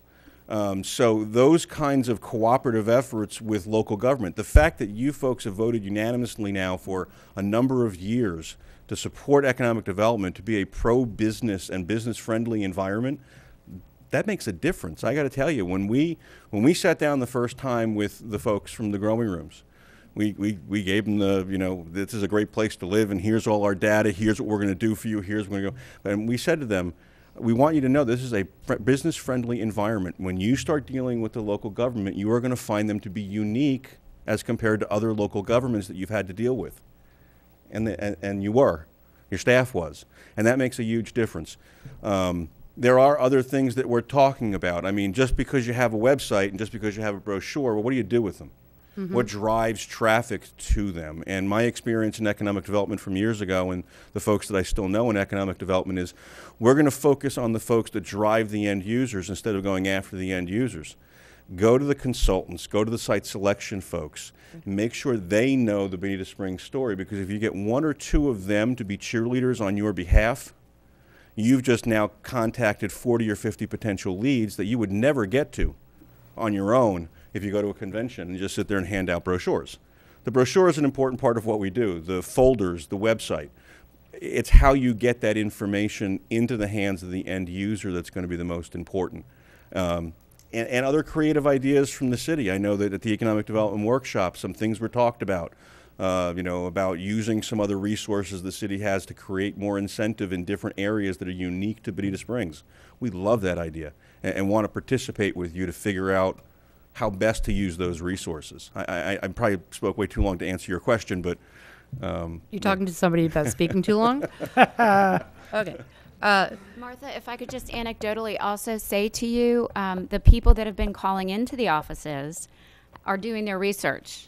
They're reading about us, and when they call, they say, oh no, I've done my research, and we know that this is the place for growth. We've read about your memorandum. We understand that you guys are really putting forth the effort. And so that's happening. And the second thing I will tell you is, and I may mention this once before, Secretary Swope from the Department of Economic Opportunity was gobsmacked when we said we had this memorandum of understanding. No one else in the state has done that. And so by buying into that and participating, and we saw it in real life with the growing room this week, Carl's team was there, and they were working it. And it's true, people aren't doing that. So we already are standing out, and I commend you, and that's why I always say to you, the newspaper articles, the headlines that we're getting, that's proof that it's working. So, sorry. Well, I want to, as an extension of that, Martha, and it's a really good question, because you're right, doing what everybody else does just keeps you even. And that's not good enough. But what really separates us out so far is this EDC. And I want to tell you, these meetings that we have, let me tell you who's sitting at the table there. You've got 6 people that are government or quasi-government. You've got somebody from communications who's CenturyLink. CenturyLink there is a representative. Your city manager sits at the table. Once a month, we're all there talking about these things, trying to figure out how to get these good businesses here, coming up with these ideas. Representative from the Sheriff's Department, Captain Bowden. The people from the utility are there. Fire and rescue are there. The Stara Community Council leaders, they're sitting at the table. Everybody there looking to make this a better place to live and looking there to make these good jobs here. Not only that, but you've got these other people there, amazing people. We've got two people from banks there, Joe Areola. We've got him there. We've got Andy DeSalvo, who's in real estate, two real estate professionals. You've got Joe Murgallo from the Hyatt Regency. I mean, and so in tourism, healthcare professionals, education professionals from FGCU, and you're going to have two media people there. I don't know how you could make a better team of people put together to create economic opportunities for this community. It's an amazing group. And then there's me on it, but that doesn't mean anything. But it's a real pleasure to sit there. And, you know, I would invite any of the council people to come and sit and listen to what's going on there. It's amazing. Go ahead. Yeah, let me just finish up. You had spoke previously. Okay, so we started, I think we had 1.5 million of vacant space. That's correct. We got 19.9 that you can directly attribute to the $100,000 that we're investing. Basically, the 20,000 square feet, the 19.9, 20,000 square feet, those were as a direct result of the impact fee waiver. Oh, okay. Okay. And then the other two projects, obviously the growing rooms is going to be a build, so that's not going to affect vacancy rates because it's going to be absorption and then an end user use. The other two projects are both existing facilities. I don't know if they were completely empty before purchased and remodeled, so it may not be a full takedown of all that space, but it was a takedown of a substantial number of square feet. Okay, so we're down to like what, like 1 million square feet? 1.19. 1.19. Thank you. Okay, so I thought we had filled 495 as of last year. Anyhow, I'm very depending on your source, that changes a little bit because obviously it's not a perfect science. But yeah, we're looking at occupational licenses, and it's the same question I guess that Councilman McIntosh was asking: is how do we really track any of this stuff? Mm-hmm. I guess really the bottom line is when you look at your property taxes that come in and what's the increased value of your assessed property in town, whether it's vacant or not vacant, and I don't know that we're seeing that yet. I'm going to vote with the motion, but I still want to know about how our public taxes, our public monies that we're devoting to this cause, which I've been supporting since long before everybody else. I proposed $100,000 6 years ago. Where they're being specifically spent, because I have people ask me questions, and also because we are open, transparent government here, and we just kind of need to know that, have it written down on paper. Okay. If we could have that submitted, that'd be wonderful. And again, so I understand the request. All of the money that we get from all of our partners and our investors go into our account and then are used to operate the EDC and to perform all of our functions. The city's money is not specifically set aside and only spent on certain things. It's all part of the EDC process. So the financials that we provide at the meetings to those that attend show each month what we spend on and where it goes. So if there's additional detail that the council wants, let us know and we'll see if we can accommodate that request. Oh, we just have we have very, very, very fine finance director here who's got accounting standards for absolutely everything, and they're all in a gazillion graphs and charts, and so maybe we're being a little nerdy about that, but the public does want to know where their money's being spent, so that would be good. And I really thank you for your presentation. Pleasure. I thank you for doing all the good work that you're doing. Good. Janet. Thank you for the presentation. Congratulations on these Microphone. Congratulations on the good news that you've presented, and thank you for the presentation. Got that? Hear that now? Do I need to get up closer? Yes. I want to just say on the record that I support any and all efforts for economic development and revitalization. I think it goes hand in hand, and sometimes we forget about that. And then when we talk about vacancies, I've had someone say, oh, you're just creating jobs, but it's not. It's about filling those empty spaces. When we talk about vacancies, we're not talking about job vacancies. This is about filling those businesses with people working that will live and spend more money in our community. So this whole Economic Development Council is one of the best, as I can see, examples of what government and the private sector is doing. And I want to go on record to say that we are leading the way. And businesses are doing due diligence. Like Christine said, they know. If you're going to invest in at this time, you know that they are doing their due diligence. So we've got to look good on paper, and we've got to have brochures, and you've got to stand up against all those other communities that are vying for those people to come and open their businesses where they are. So I support this motion 100%. Thank you. Thank Good. you. Steve? Yes, just a clarification, a point of clarification, Mayor. Are we expecting the EDC to match this $25,000? That was not my motion. No. not. What it was is the motion was that we were going to take care of the matching for the $5,500, right? And then you were just make a motion to put $25,000 in the budget for the EDC. That's right. Without the matching. Yeah, because There's no matching. There's no matching fee I in think that. they need to know how they're going to be able to operate this year. Well, I'm betting we're going to have to raise some money. Okay. Regardless of whether you want it matched or not. I just, point of clarification, when you said there were 3 new investors, I think John Spear is not a new investor. He's investing for the second time, if my memory serves me correct. Yep. Oh, it's additional money? Additional money. Okay. All right. Okay. And I've been on the fence with this, but I think you provided enough information here today to go one more year, and hopefully next year we'll have a little better report. Okay. I'm planning on it. Thank you. Okay. Any other questions? Or okay. Yeah, I was going to say right now. I'm going to go to Bill, and then I'll come back to you. No, I was You just all going right? to say quarterly. Quarterly reports. Not annually. And I want to encourage you, I know a couple of you were able to make it and many of you were not. We will have an annual meeting like we did this year, and we will highlight an existing Bonita enterprise when we're doing that. And at that report, we give a detailed presentation on what we've accomplished and some of the numbers and the information for the year, as well as the quarterly reports that we will be doing in front of the council. Thank you. Good. Bill? I just have a couple more, and it's in reference. I asked Audrey to check with the Attorney General's office to see if there's any opinions on private-public partnerships, and she provided me with 4 cases, 2 that say it isn't. You don't have to tell us everything, and then there's 2 that do here on these 4. Bill McCollum was the one I was looking at, and the only reason why I asked for that is because I wasn't sure, and Audrey was very efficient and got them for me. And my question has always been, I don't like the word transparency so much, but I guess it's used all the time. I have financial information that has been provided to me, but I don't know that all the council people have been provided the same information.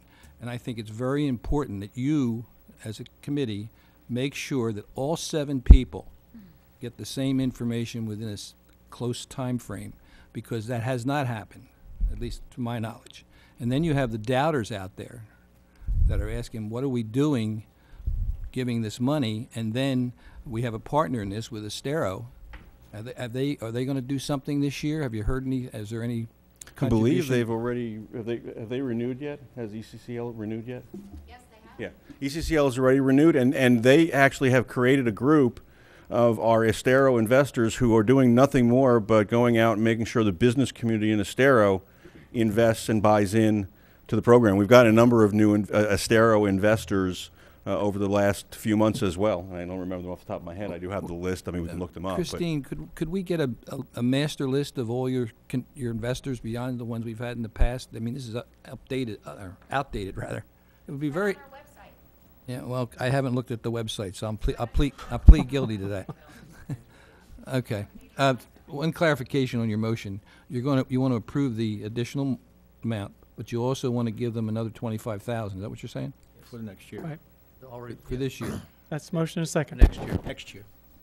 It's Yeah, the $25,000 line item for yeah, next next year fiscal for the Or EDC. 2013. Starting October 1st? Yes. Yeah, Carl? I am. Well, I guess there's a couple of things I want to say, and the first one is I'd like to continue with this clarification of the motion. So we have $100,000 for economic development in the budget, proposed budget already. This amount of money could come out of that, assuming that that $100,000 stays in the budget as we go through the balance of the budget process here. Are you authorizing come October 1st, which will be our new fiscal year, are you, by this motion, authorizing this $25,000 to be paid at that time? Kind of sounds like it to me. Well, I need clarification. All I heard the motion Steve, was put it in the budget. So Steve, is that your motion? That is my motion. The green sheet described that as being the issue for tonight, along with the new matching $5,500. That was my motion. The remainder is to be discussed at the next budget meeting, I assume. So, in other words, this is just like the rest of us who are involved in this, all the businesses at the end of that year, we're re-upping. The city's being asked to re-up again, and you're saying yes, 25 grand worth. Yes. Basically. So, all right. So if we get an affirmative vote on this, come October 1st, the new fiscal year, we can issue a payment on this at $25,000. That's correct. Okay. I just need That's to clarify the motion. that. There was a second. Yes, go ahead, and I'll come back to you. But I do like the caveat that our councilman provided prior to the making the motion, was that we didn't discuss making this an annual membership, or, you know, that we're being cautious as we move forward. We're being supportive. But I have two questions, if we may, before we vote. One Sure. is, can the public attend your meetings? I understand with what the Attorney General has opined about when you have negotiations in private-public partnerships and EDCs, EDOs, that can be behind closed doors until the date that the partner's revealed, and then you reveal all stuff. Can the public, besides those who buy into the membership, like the Horizon Council, visit your meeting, business people? We have in the past, upon request, folks that wanted to come in as a guest for the meeting to see what we're doing and operate. We've said yes. I would be very apprehensive of saying, oh yeah, it's open doors. Anybody who wants to show up can show up. Because then we would have no control over the people that are there and the flow of the meeting. But if folks want to and are interested in the EDC and what we're doing and want to come in as guests, we've done it in the past. A lot of those folks turn into investors, which we love. Some of them don't and just want to be informed about what we're doing, and that's great too. But there are times, and I'll be very candid with the council, there are times in those meetings where we would have to ask those guests to step out for a particular issue. Because if we're talking about, again, something that has some confidentiality to it, or we're talking about an existing company that we're working with, we can't talk about that in public. I understand that. I understand that. Can that be like just a segmented part of the meeting or something? That's what we've done. Yeah, we've tried to put it at the beginning or put it at the end. So, you know, but again, we've had guests. So I don't think there's anything inherently wrong with, folks coming. My fear is that, you get 50 people who just show up at a meeting, which, I doubt will ever happen. But if you just say it's open to anybody that wants to show up. And the other thing is it really kind of defeats the purpose of our investment. Part of the investment is you get a seat at the table. Part of the investment is you get access to this program and to what we're doing. Part of the investment is you get to be part of the red carpet teams. We've always said that if there's a specific need for somebody who's not an investor, we want them to be on, because a resource is a resource is a resource. Yeah. But, the difference is that we're using the public's money. Yeah, and that's what we're very used to. See, we open the doors up to everybody, and they're pretty well behaved. But I guess it's no different than than your relationship with CH2M Hill. You hire them to perform a task for you. The EDC is getting money, yes, from the city, but you're doing that because you have asked us to perform a task, and you're one of a number of investors asking us to perform that task. So we're trying to give you as much information as you need to be comfortable with what we're doing, but at the same time, we need the ability to act as a private corporation, 501c corporation, to be able to function as an effective EDC. Okay, and then the last thing is, how does average Joe businessman, woman, if they've got a creative idea, they want to get in touch with you, how do they do that? The website? www.bonitaedc.com. I will be glad to hand anybody that wants one of my cards. They can call. Who can they call? Where can they call? They can call the Bonita. There's a link on the city website too. Is there not? 333-2332. 333-2332. Awesome. Okay. Say it loud, say it proud. That's right. Steve? Yes, Mayor, back to you. Again, point of clarification. So the balance of 9,000 plus remains matching by the EDC up until, and it ends October 1st. So in other words, if they have no more matching funds, that balance is then, can be applied to the 25,000. That is not my understanding Okay. of this motion. My understanding is that the city made a commitment for up to $75,000 matching. At this point in time, you still have $14,000 that has not been matched. They're asking for basically $5,000 of that tonight. The remaining $9,000, unless the council changes the matching proposal, the remaining $9,000 would stay ready to be matched as the EDC would come forward in the future and ask for those matching funds until that $9,000 is depleted. The $25,000 is separate from that. Okay, so that matching can now, council, go on that's ad my understanding. infinitum. Pardon me? It could go on ad infinitum, in other words, that 9,000. Well, only We're not putting until they ask for the match. Once they hit the 9,000, then that part of their Okay. agreement is over. Okay. Yep. Any other questions? Yes, Carl. Yeah, Carl, go I ahead. just wanted to make, I think, an important point with regards to this proposal tonight. In my prior position in Cape Coral, there were many times when I was going to council with a economic development project proposal where the return on investment, and that was basically calculated by the anticipated benefit divided by the investment of the community or of the city. When I would go to council and get 8-0 votes on returns on investment of 8 or 9 to every dollar, okay? Just to let you know what the return on investment calculation is here, because all these numbers have not been applied to our investment. And when you take a look strictly at the city's investment of $85,000 thus far, if these numbers that they've proposed are accurate, and I know we've talked about maybe tweaking a few, but the bottom line is that of these 3 projects that were presented, they represent $2.7 million of benefit to the community for $85,000 invested thus far by the city. Public dollars, taxpayers' dollars. When you take a look at that return on investment, for every dollar invested, over $31 is provided in public benefit using these calculations. That is a pretty amazing story. And that's twofold. Number one, you've got projects that have actually produced some significant value to the community, but also relative to other economic development offices, $85,000 is not all that much that has been invested yet. So that's why that return is so high. We would expect for that, we'd love for that return to continue on, because the fact of the matter is when we go out and invest our own $1, when Carl Schwing takes his $1 and goes to the bank, I guarantee you I'm not even making a nickel on that $1 these days. This is 31 times the investment based on these numbers. That's the ROI. One last thing that was raised, I think it's a great point, Councilmember McIntosh, and we've talked about this before, and that has to do about these numbers that are coming in. To talk about, well, how many square feet have we filled up?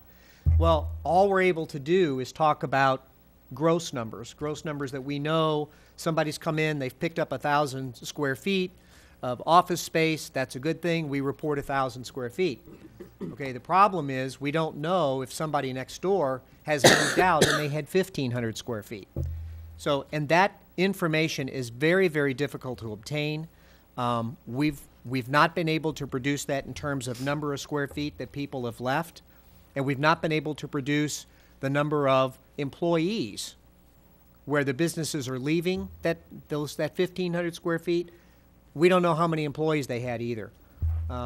That's very difficult to obtain. We'll continue to work on trying to find a way to get to those numbers, but the comments that have been made tonight are accurate, that yes, we're showing one side of it. We don't know what the negative side is, and it's not because we don't want to report it. It's just finding the difficult data is challenging at best.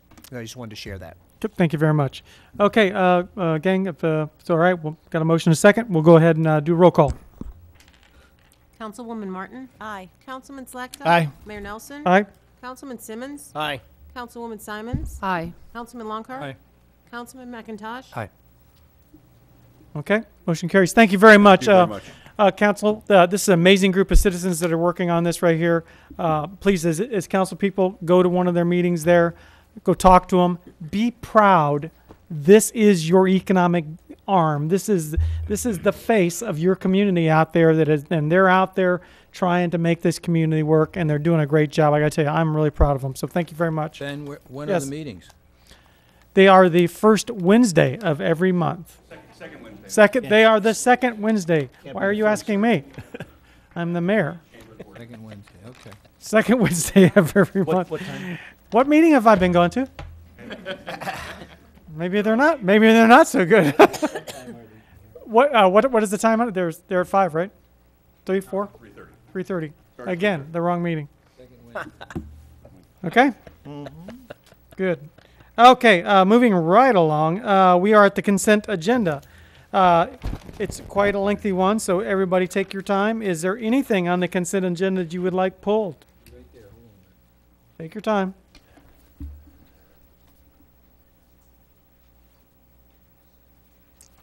Can I make a comment in the meantime? Why don't we wait for a little bit? I'll wait until just before we go.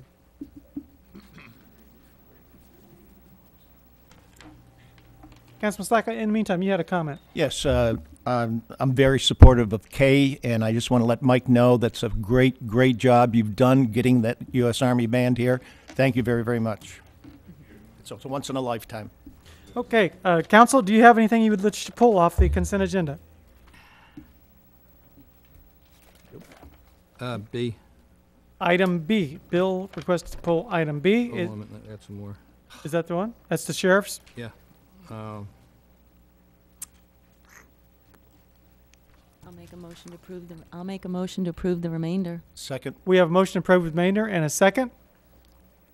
And you're approving everything but B. Excuse me, B and C, I'm sorry. B and C. B and C, would you, in deference to that, would you mind, Jen? Okay, B and C. B and C, and we have motion second to approve the remainder. Wow. Roll call. Councilman Slakta? Aye. Mayor Nelson? Yeah, aye. Councilman Simmons? Aye. Councilwoman Simons? Aye. Councilman Longcart? Aye. Councilman McIntosh? Aye. Councilwoman Martin? Aye. Okay, Bill, item B. Item B. The agreement that we're going to approve. This is the Lee County Sheriff's Agreement. Yeah, I'm with you. I'm not there yet. I don't have my iPad. Well, anyway, let's make a long story short. That would be different for this meeting, but go ahead. I had the opportunity to review all the contracts going back since inception, and I have them here. And my concern is this. We spend, for the public, we spend $171,000 a year to have 16 officers assigned to the city of Bonita Springs. Of course, as I hope you all know this, that it's impossible for 16 officers to cover the city of Bonita Springs 24 hours a day, 365 days a year. So there are other officers that are used over the year. The other thing is we have this situation with the cars. I've looked back at the history of this, and I just can't understand why we can't negotiate or have somebody. I don't know who's doing the negotiating, but is that John's? That's yours? We brought the issue of the replacement vehicles to council, I believe, a year ago. It wasn't a staff decision as much as it was consensus of council. Well, when I go back in history, John, I find out that Ben and Martha have said the first year it was fine, and I'm just not all the time, I don't know how many times, but it shows in the minutes that we really weren't, as a team here, wanting to do that. And since it wasn't in the initial agreement, I just have a hard time when you're negotiating with another public agency. We have to be tougher, in my opinion, because, you know, I mean, we also, don't forget, we also pay into the general fund every one of us, $3.65 on the mill rate. And it just seems unfair that we have to pay for cars that we shouldn't have to. Personal opinion. I've looked at it, and if I thought it was... I may be mistaken. I thought that after the budget workshop that the city attorney prepared a memorandum summarizing those issues, but if not, we can certainly reproduce that for council. If council is uncomfortable approving this at this time, we'll bring it back at the next meeting. Well, what I'm asking is, who negotiates with who in the staff does that? As I remember the way this particular issue on the replacement vehicles came out, it wasn't a matter of negotiation. That and again, I could be wrong, but my understanding or my recollection was that the sheriff's office came to us about 2 years back, asked for replacement vehicles. At that point, we were far in the budget process. They backed off on that request, but indicated that in the future they would expect that we would pay for replacement vehicles. That then issue came to council the following year. Gary Price was the city manager at that time. He was also involved in the original negotiations, and it was his understanding and recommendation to council that you acquiesce to that request by the sheriff's office. Again, I don't remember this being a staff... A specific answer to your question is the city manager's office, and that's either John or myself. Thank you for that answer. Yes, sir. So that's all I'm saying to you. We cannot continue to allow those kind of things to happen. We have to stand up when we're dealing with other county officials in terms of looking out for Bonita Springs. And I understood the 16 deputies. I've always said yes to that. But when it comes to this, some of this fringe stuff, it's the same way with the rental cars that we pay for the detectives to use undercover. Or in any way, they belong to the county. We shouldn't be doing that either. But I'll stop on that. You might as well vote on that one. Or you want to wait till I get to the second one? Okay, let's take these one at a time. You never know. Council, is there a motion to approve item B? So move. There's a motion to approve item B. Is there a second? Yes, second. Okay, there's a motion and a second. Any further discussion? Roll call, please. Mayor Nelson. Aye. Councilman Simmons. Aye. Councilwoman Simons. Aye. Councilman Longcart. No. Councilman McIntosh. Aye.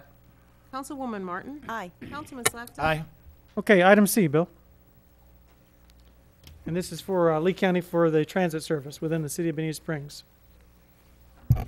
That's another one. Yes, it is. Hold on a minute. This is the same. This is okay. This is the one that every year we do this, and as an aside, I happened to see bus 140 in Estero the other day by the mall. Bus 140 goes through Estero, and they happen to have one of the buses that didn't have anything concealed on didn't have any advertisements on it, but there was one person on that bus. That's a good thing. This is another one where we're now up to, I guess, $1.5 million, something like that. This started years ago. We had to pay $40,000 for the service. Now we're up to $171,000 a year. Estero doesn't have to pay for theirs. St. Carlos Park doesn't have to, but we continue to pay every year extra just to get that route. And of course, the ridership is nowhere near the cost, but that's all I have to say. Thank you. Okay. Thank you very much. Yes, Martha. Well, this I do have to speak up about. Sorry. The first time I voted for this, I think it was $200,000, and it went down to $186, and it was $176. We're now down to $171. Plus, we've increased service because we now go down to a Mockley Road, which has 7,000 riders a month, I think. So that's a good deal. 140 goes 8,000. Thank you very much. Do I hear 9? 140 goes all the way downtown Fort Myers. 150 is the one that rides around town. And I just can't say that that's the value you get out of that, because it's a passport van service that will pick people up at their door who are medically needy, not financially needy, medically needy, who are either incapable of driving for whatever reason, will come drop at their door. I remember you said you do a volunteer service for that. I was going to hold you to it, but... Well, you should have. Yeah, maybe I will. Okay, guys, we're not going to have a conversation. It was going to be Lonckart's bus service. So That's where the value is that passport van service, because you would never be able to afford that. We tried that. Pat McCourt, when he sat on this council, we gave him license, didn't we, Mayor, to go and investigate that for about 7 months. Almost a year. He worked with assistant manager, Mr. Gucciardo. And he determined that, guess what, you can't do it cheaper privately. So there. So All right. Can I make one more comment? Yeah, go ahead. Okay, Oh, and then Cecily. we'll move on. Go right ahead, Bill. What happens when this federal money runs out next year on the bus that's going from here down to Immokalee? What happens then? We'll look at that when it comes back. I'll be here for that. Well, I'm looking forward to it. We all make it past December Okay, 12th. is there a motion to approve item I make C? such a motion, We have a sir. motion to approve item C. Is there a second? I'll second. There's a second to item C. Any other discussion? Roll call, please. Councilman Simmons? Aye. Councilwoman Simons? Aye. Councilman Longcart? No. Councilman McIntosh? Aye. Councilwoman Martin? Aye. Councilman Slakta? Aye. Mayor Nelson? Aye. Okay, we're gonna let's try to make it through these other two first readings, then we'll go to public comment and then we'll take a break. How about that? Audrey, item 8. Thank you. It's a zoning ordinance of the City of Bonita Springs, Florida, considering a request by Vogue 2 Plaza to rezone from light industrial IL to general commercial CG on land located at 24551 Production Circle, Bonita Springs, Florida, on 1.17 more or less acres, providing for an effective date. This is a first reading. I have the affidavit of publication. It is legally sufficient. It is advertised for a second reading on September 24th, 2012, 9 a.m. in these chambers. I'll make a motion to move to second reading. We have a motion to move second reading. Is there a second? Second. There's a motion and a second. There is no public comment at this meeting. Any discussion? Roll call. Councilwoman Simons? Aye. Councilman Longcart? Aye. Councilman McIntosh? Aye. Councilwoman Martin? Aye. Councilman Slakta? Aye. Mayor Nelson? Aye. Councilman Simmons? Aye. Okay, carry on. Thank you. The next is a first reading of the following ordinance, an ordinance of the City of Bonita Springs amending Section 14 of Bonita Springs Ordinance Number 02-14, aid to new construction fee banking, to allow banked fees by resolution to be used by a city operator or city-sponsored economic development program, and providing for an effective date. This is a first reading. The second reading will be held on September 5th, 2012, in these chambers, starting at 5:30 p.m. This is a first reading. If you have any questions on the ordinance, we explained it last time, but now we have Mr. Price, Mr. Schwing. Sorry. That is the first time you've done that, though. That's pretty Yes, good. it is. Mr. Pretty good. Schwing. And I'm marking it down right here. I'll make the motion to move forward to second We have a reading. motion to move forward. Is there a second? Motion and a second. There's no public comment because of this being a first reading ordinance. Anything else? Any questions? Comments? Roll call. Councilman Longcart? Aye. Councilman McIntosh? Aye. Councilwoman Martin? Aye. Councilman Slakta? Aye. Mayor Nelson? Aye. Councilman Simmons? Aye. Councilwoman Simons? Aye. Okay. Audrey, you have anything else for us besides that right there? Not at this time. Thank you very much. We'll take public comment at this time on any item within reason. Come on forward to the microphone. Okay. Rick Steinmeier. Can you hear me? Because I can't Yeah, it's a hear little bit. him It's a or little bit her peaked. or him. It's a little bit peaked. Yeah, it's such a problem. Antonio, are you awake in there? Could you turn it up for us, please? Let's see if he is. I don't know. I got such a problem. I'm not the only one that has trouble hearing these both ends of the diocese. A little low. Maybe the mics aren't right or something. I think But he's gotta it's turn been it up. a constant problem between the two ends of the diocese. So. John, could you slip in and talk to Antonio for me? You'd be taking a break? At the break. Thank you. Thank you very much. Anyone else this time? Please come forward. Yes, Alex Grant, 11851 East Terry Street. Again, on the city manager item number 12D. What I'm trying to get at is not inside law enforcement, inside the dog track property. I'm talking about the peripheral area adjacent to the dog track and how the assuming that the public votes in favor of the slot machines, how that has an effect on law enforcement in the peripheral area 10 blocks, 12 blocks, 1 square mile, whatever, around the exterior of the dog track, how many additional deputies would we need because of that additional gambling facility? Does everybody understand where I'm getting at? Good. Thank you. Anyone else this time? Please come forward. Fred Forbes. Hey, Mr. Forbes. I'm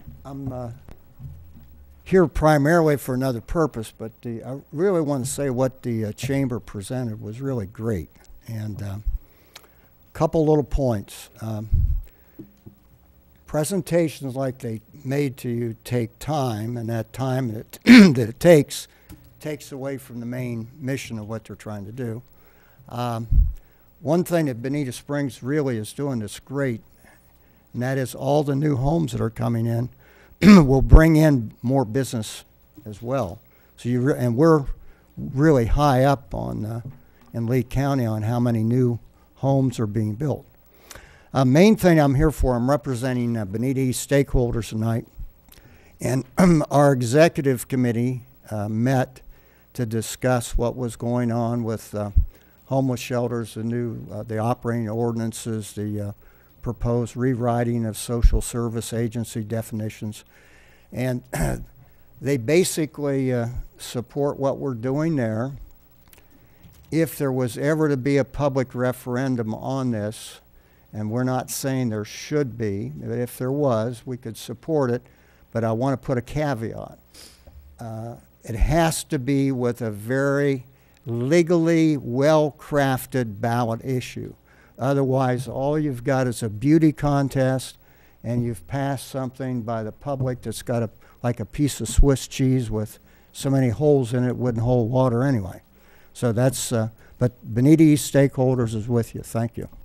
Thank you very much. Anyone else this time? Please come forward. Good evening, Carolyn Gallagher. Hello. I've spoken before, so I guess you know me. It's a good kismet that I'm following Fred Forbes, because I'm speaking also about the referendum, or possible referendum that he mentioned. Thank you. Is that better? Yes. I've heard that the city is thinking about a referendum on the homeless shelter, and I think that it's a very bad idea. Am I still in range here? Yeah, good. There is a media bias toward the shelter, and the shelter has very powerful and rich proponents that we cannot hope to compete with on an equal basis, because the referendum probably won't mention a specific location. The issue will not be real to voters as it was when the Burnwood site was in their scope. Nevertheless, if a shelter is allowed, it will become very real to its neighbors, but too late to make a change. Furthermore, if the outcome of a referendum is for a shelter, the City Council will find itself having to support it, even though their sentiments oppose it. Not a good position. That's all I have. Thank you very much. You. Anyone else this time? Please come forward. Good evening, mayors, council members. For the record, my name is Mary Mima, Administrative Relations Liaison with Bonita Springs Utilities, and I wanted to update the council with a few things that we're working on at the utility. A week ago, this past Saturday, the Board of Directors held their annual retreat at the utility, and in addition to reviewing a lot of operational details and giving staff direction for the upcoming budget, there was a great amount of discussion on finance, which included debt, expenses, and revenue. And I'm pleased to report that at the Board of Directors meeting last night, the directors voted to not increase the utility rates on the consumer index, price index for 2012 as allowed by our franchise. Also, one of the priorities of the directors is to take advantage of historic low interest rates for refinancing bonds and to utilize cash on hand to pay down debt. So in 2012, we have reduced bond debt by $11 million, and this will ultimately save over $6 million in interest cost.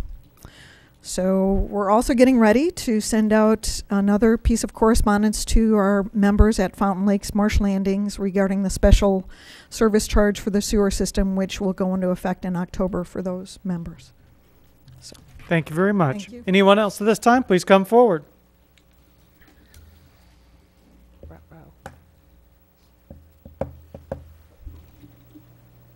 Good evening. I think there's going to be no eyes rolling anymore given last meeting's observation by a very Why don't you, your name for the record, fellow. please. Thank you. Thank you. We know My your name is Alberto Bayer. Thank you very much. 3616 Macomb Lane. Thank you. I heard the word ROI by our very kind manager to my right. I wonder whose figure did that come from? You just go ahead and you ask the question, and afterwards we'll go ahead and answer them if we can. It's time for public comment. Because Go if ahead. that figure is accurate, I'm impressed. But remember, that's projected. Mhm. So let's see if we live up to such. And I'd be very interested in finding out who came up with that figure. I wonder, what is the relationship between Bonita Springs and Estero? Are we sisters under the same government? I heard EDC of Bonita Springs and Estero. What's the scoop there? Because one thing that disgusts me to no end is how in the world we, having had the comparative advantage, look like we do at the promenade, and they look like they do at Coconut Point. If we were visionaries, another rooster would be singing. But we lost that opportunity. Let's not continue to do that. I heard EDC turnout in terms of contributors and not only economically or as investors, but also in terms of the sweat equity. I think that the current participants, while some might find them remarkable, as I heard enthusiastically stated by some here, in my opinion, leave much to be desired. And that there's an awful lot more talent in this city. That's why the Rotary clubs, as per the manner in which they're managed, are also handicapped accordingly. Such as, for example, I was sponsored many times to be a member of such, and I was never approved, or my application to be a member of such was not approved. I should be a member of the ADC, and I never even found out when was the statute of limitations in terms of by when you can put in your application. I'm sure I'm not the exception. Adding deputies. What are we doing adding deputies without first addressing the leadership that these deputies are subjected to? When, as I've told you a number of times, the top dog in that subcontracted agency acts in the fashion that she does. Just yesterday, I was assaulted again by a neighbor. Instead of the neighbor being assaulted, arrested, I just got served an injunction for that person's protection. I mean, when and how does one get to see with you, to visit with you guys? I've requested meetings with each and every one of you. No callbacks. How does this government function? It's insane as far as I'm concerned. How does one engage in conversation? What's the use of just having these monologues 4 minutes at a time and waiting to my turn? And then what? What happens? I go to deaf ears? Do you guys ever meet with members of the public? And if so, how do they do it? Can you at least favor me with how I could get to visit with you guys so that I can buy you a cappuccino? week after week, very methodical fashion. Okay. All right. Thank you, Antonio. Your time's up. And thank you very much. Anyone else this time? Please come forward. Seeing none, we'll go ahead and take a 10-minute break. Please be back at your seats at, what, 7:45? Would that be all right? Yep. Oh, I got